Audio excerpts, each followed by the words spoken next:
V9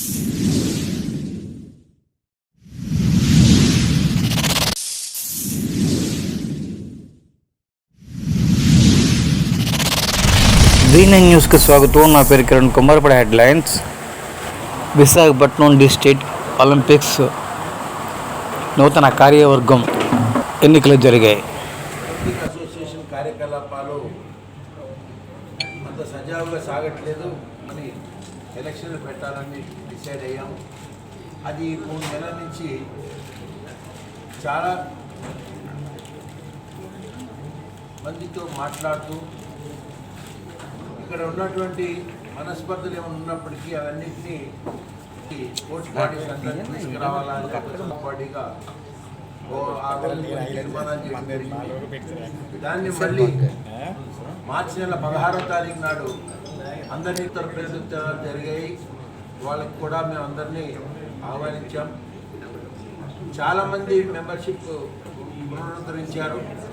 ఇప్పుడు రాష్ట్రంలో ఉండే 36 ఒలింపిక్ సంఘాల నుంచి 32 non Olympic affiliated games to the state government ఆ 16లో 11 ఈ బాడీస్ అన్నీ కూడా మా దగ్గరికి రావటం, వాళ్ళు ఈ ఎలక్షన్లో పాల్గొనడం జరిగింది.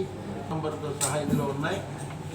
ఈ లిస్టు మరి ఆ రోజు సహృదయంతో పృథ్వీరాజ్ గారు ఈ ఎలక్షన్ జరపడానికి ఒప్పుకోవడం, అటెండ్ అయ్యి ఎలక్షన్ జరపడం చాలా ఆనందాన్ని కలిగించింది. అయితే ఈ ఎలక్షన్ నిన్న ఆదివారం నాడు జరిగింది. నిన్న ఎలక్షన్ పూర్తయ్యే లోపు పృథ్వీరాజ్ గారు వేరే కార్యక్రమాలకు వెళ్ళడానికి పని ఉండటం వల్ల అసిస్టెంట్ రిటర్నింగ్ ఆఫీసర్ గారు నాకు పెట్టి వారు బయటకు వెళ్ళాల్సి వచ్చింది. కాబట్టి దాన్ని అనౌన్స్ చేయాలని చెప్పని ప్రెస్ నిన్న శంకర్ గారు గురించి మీకు అందరికీ తెలుసు. మంచి పేరు ప్రఖ్యాతులు ఉండేటువంటి వ్యక్తి ఈరోజు ఈ యొక్క సమావేశంలో పాల్గొనడం చాలా కష్టదాయకం. సంవత్సరాల నుంచి ఉంది.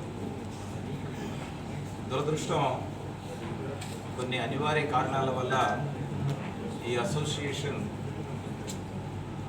రిజిస్టర్డ్ బాడీ అయ్యుండి కూడా దాన్ని సరిగ్గా నిర్వహించలేకపోవడం, వారికి ఉన్న కారణాల వల్ల కొన్ని ఇబ్బందులు వచ్చినప్పటికీ ముందుకు వెళ్ళట్లేదు అని అంటే మనకు అవమానంగా ఉంటుందనే ఉద్దేశంతో శివశంకర్ గారు కూడా అన్ని విధాలుగా సహకరించి దీనికి నేను కూడా మీలో ఒక భాగస్వామిని అవుతాననేటువంటి దాంతో మనకు ఒక మంచి పర్వదినం డాక్టర్ అంబేద్కర్ గారి యొక్క పుట్టినరోజు తీసుకోవడం జరిగింది. డేట్ ఆఫ్ ఎలక్షన్ 13/4/2025లో జరుపుకోవాలని రిటర్నింగ్ ఆఫీసర్గా అందరి సమక్షంలో తెలియపరచడం, తయారు చేసి 16/3/2025 దాన్ని చట్ట ప్రకారం బైలా ప్రకారం ఆల్ కాన్స్పిక్యూస్ ప్లేసెస్లో దాన్ని పెట్టడం జరిగింది. ఎక్కడో ఒక దగ్గర ఎవరో ఒకళ్ళు నేను కూడా ఉంటాను, నాకంటూ ఒక్కడు కూడాను ఉన్నట్టయితే ఎలక్షన్ పెట్టి తీరవలసింది. శ్రీ పి హర్షవర్ధన్ ప్రసాద్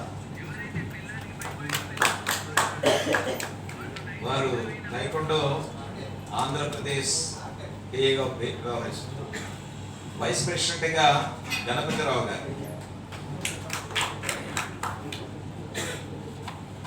ప్రెసిడెంట్ అంటే బైలాస్ ప్రకారము ఏ విధంగా vice presidents, general secretaries 4 vice presidents. Ganapatirao గారు మీకు ఇంట్రడ్యూస్ చేశాను. వైస్ ప్రెసిడెంట్గా ఆర్పి రమణమూర్తి వారు వస్తున్నారు. ఇంకా వారిని కూడా రోలర్ స్కేటింగ్ వారు, అలాగే సైక్లింగ్ అసోసియేషన్ రమణమూర్తి గారు, ఆర్వి రమణమూర్తి గారు. వైస్ ప్రెసిడెంట్గా దాడి జయవేద్ వారు ఉంటారు. సెన్ లలిత వెంకట కుమార్ గారు by అనదర్ జాయింట్ సెక్రటరీగా సిరిపురపు రాజారావు గారు. మీకు అందరికీ తెలిసి సైన్బాగ్ ఇక్కడ మన వైజాగ్లో కూడా నా వ్యక్తిగత కారణం ఎవరు ఏమిటనేది మీరందరూ కూడా పరిశోధించి దీన్ని విశాఖపట్నాన్ని నెంబర్ 1గా ఆంధ్రప్రదేశ్లో తీసుకొచ్చి కృష్ణా జిల్లా మీద గెలుపు సాధించాలని చెప్పేసి నేను మిమ్మల్ని ఆహ్వానిస్తున్నాను, కోరుతున్నాను. ఎందుకంటే శాంక్షన్ అయింది కొమ్మాది స్టేడియంలో ఎథ్లెటిక్ ట్రాక్. మీ విశాఖపట్నం వాళ్ళు దాన్ని ఏర్పాటు చేసుకోవడం విఫలం అయితే ఆ 7.5 కోట్లు గవర్నమెంట్ ఆఫ్ ఇండియా వెనక్కి తీసుకెళ్ళిపోయింది. ఇలాంటి ఎన్నో ఇన్సిడెంట్స్ ఉన్నాయి. ఎంతోమంది క్రీడా రంగానికి జీవితాలు దారపోసి సేవలు అందించినటువంటి వారెవరు కూడా విశాఖపట్నం జిల్లా కమిటీ ఒలింపిక్ అసోసియేషన్ రిజిస్టర్ అయిపోతే సోదరుడు హర్షవర్ధన్ నేను మాట్లాడుకుని ఈ జిల్లా ఒలింపిక్ రిజిస్టర్ చేయాలంటే గవర్నమెంట్ జీవో తెప్పించి విశాఖపట్నం జిల్లా ఒలింపిక్ అసోసియేషన్ రిజిస్టర్ చేయడం జరిగింది. ఆ తర్వాత కొంతమంది పోటీగా Olympic association 1 Olympic association 1 district 1 sponsor అనే పద్ధతిలో ఈ విశాఖపట్నాన్ని అభివృద్ధి చేయమని చెప్పేసి మీ ద్వారా కోరుతున్నాను. ఒలింపిక్ అసోసియేషన్ ఎన్నికలు ఇదే విశాఖపట్నంలో చేయాలి. ఇక్కడ ఒక స్ఫూర్తి కలిగించాలి. ఇక్కడ ఉన్నటువంటి గత చరిత్ర పక్షాలు కానివ్వండి, రాజకీయేతర పక్షాలు కానివ్వండి, ఫిలాంథ్రపిస్ట్ డోనర్స్ కానివ్వండి, మీడియా సభ్యులు అందరితో కలిపి ఒక డిబేట్ కానీ ఒక గెట్ టుగెదర్ పెట్టి ఈ విశాఖపట్నాన్ని ఒక రోల్ మోడల్ డిస్ట్రిక్ట్గా చేసి కృష్ణా జిల్లాని డామినేట్ చేసి మిమ్మల్ని ఓడించాలని చెప్పేసి మిమ్మల్ని నేను ఈ సందర్భంగా కోరుతాను. ముందుగా విశాఖపట్నంలోని సెంటిమెంట్గా స్టార్ట్ చేద్దామని చెప్పేసి విశాఖపట్నం జిల్లా ఒలింపిక్ అసోసియేషన్ స్టార్ట్ చేశాము. దాదాపు 90% 95% క్రీడా సంఘాలు పాల్గొని ఇంకా 4-5 సంఘాలు తొందరలోనే జాయిన్ అవుతారు. ఆ జాయిన్ చేసే బాధ్యత రిటర్నింగ్ ఆఫీసర్ మిత్రులు ప్రముఖ అడ్వకేట్ అయినటువంటి జనపరెడ్డి పృథ్వీరాజు గారికి అభినందిస్తూ ఒలింపిక్ అసోసియేషన్ అధ్యక్షుడిగా ఎన్నికైనటువంటి హర్షవర్ధన్ ప్రసాద్ గారిని, లలిత్ కుమార్ గారిని, గణపతి గారిని, వారి టీం అంతటినీ కూడా అభినందనలు తెలియజేస్తున్నాం. 12 సంవత్సరాల నుంచి రెజ్లింగ్ అసోసియేషన్ ఉత్తరాంధ్రలో రెజ్లింగ్ని మళ్ళీ జీవం పోసేటట్టు చేసింది చరిత్ర నాకుంది. రెజ్లింగ్ అసోసియేషన్ ప్రెసిడెంట్గా ఉంటూ రుక్మాకర్ రావు నన్ను మీలాంటి వాళ్ళు రావాలండి స్పోర్ట్స్ సంఘంలో అని చెప్పి నేను రెజ్లింగ్ అసోసియేషన్ కూడా పనిచేయడం జరుగుతుంది ఉన్నాను. అంబేద్కర్ బాక్సింగ్ క్లబ్ కూడా బీచ్లో కండక్ట్ చేసిన చరిత్ర కూడా. స్పోర్ట్స్ పీపుల్కి నేను కోచింగ్ కూడా ఇవ్వడం జరుగుతుంది. ఎందుకంటే క్రీడలో అవకాశాలు ఉపయోగించుకోవడానికి నేను హిందూ రీడింగ్ రూమ్ చైర్మన్గా ఉన్నాను. అందులో ఫ్రీ కోచింగ్ పేద వర్గాలకి ఇవ్వడం గత 10 సంవత్సరాల నుంచి నేను చేస్తున్నాను. దానివల్ల సుమారు 80 నుంచి 120 వరకు ఉద్యోగాలు సంపాదించారు. నాకు చాలా ఆనందం. ఎవరిలో ఒక సంఘటన జరిగింది, అది నన్ను తీవ్రంగా కరచివేసింది. ఏమిటి అంటే రెజ్లింగ్ రెసిడెంట్ సమ్మర్ కోచింగ్ ని విశాఖపట్నం తీసుకొచ్చాము. ఆ రోజు బంగారాజు గారు అనౌన్స్ చేశారు. 21 రోజులు ఆంధ్రప్రదేశ్ మొత్తం ఇక్కడ రెసిడెన్షియల్ సమ్మర్ కోచ్ క్యాంప్. దానిని ఒక సైంధవుడు లాగా ఎవరైతే గత 7 సంవత్సరాల నుంచి క్రీడల్ని ఆంధ్రప్రదేశ్లో నాశనం చేసిన వ్యక్తి, నేను ఆయన పేరు చెప్తున్నాను, ప్రసాద్ కదా, ఏం పెద్ద అది అంత కష్టం కాదు. ఆయన్ని సంవత్సరాల నుంచి నాశనం చేశాడు ఆంధ్రప్రదేశ్లో స్పోర్ట్స్ ని. ఆయన చిత్తూరు పట్టుకెళ్ళిపోయాడు.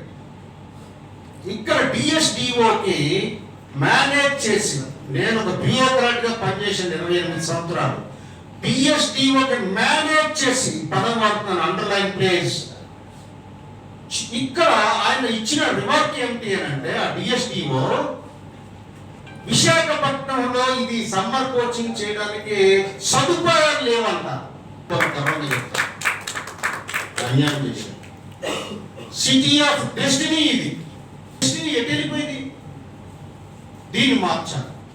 నేను కొద్దిగా హర్షవర్ధన్ గారు నిన్న కొద్దిగా మొహమాటంగానే నేను ఆయనకి చెప్పాను, గట్టిగా చెప్పాను, సార్ మన ముఖ్య ఉద్దేశము విశాఖపట్నం అన్నది లైట్ హౌస్ అండి, ఆంధ్రప్రదేశ్కి లైట్ హౌస్ లాంటిది. ఇది క్రీడ ఫైనాన్షియల్ కానీ ఏ విషయంలోనైనా సరే ఆంధ్రప్రదేశ్కి ఇది లైట్ హౌస్ విశాఖపట్నం.